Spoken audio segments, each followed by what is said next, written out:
Quilles. Soy Mor. Y tú, quien quiera que seas, vas a tener el honor de estar a mi zaguera víctima. No moriré sin luchar. Soy un guerrero.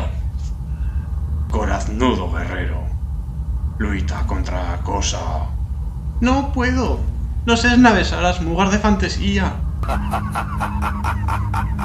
¿Qué lleo que te parece tan gracioso? Fantasía. No tiene mugas.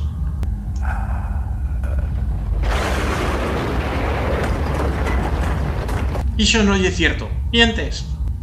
Chico mostillo, ¿qué sabes tú do país de fantasía? Y el mundo da fantasía humana.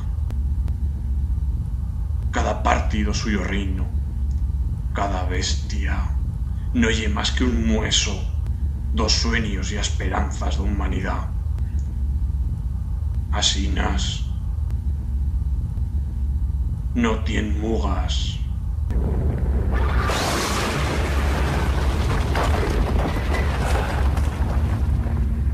¿Y por qué sigue muriendo fantasía, pues? Porque los hombres han principiado a perder as suyas esperanzas y a olvidar os suyos sueños. Por iso a cosa avanza cada día más. ¿Qué es a cosa? Y el buedo que resta, como un ciego desespero que acotola este mundo. Yo lo odio y por iso adullo a la cosa. ¿Por qué?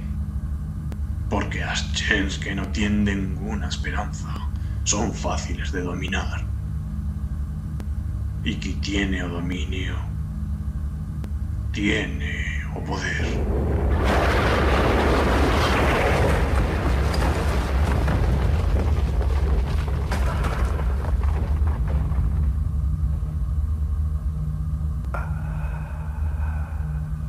¿Qué es en realidad?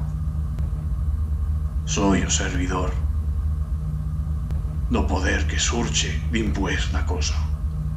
Me mandaron matar a único que podeba haberla detenido, pero perdí o suya traza en a paúl da tristura. Se clama Atreyu.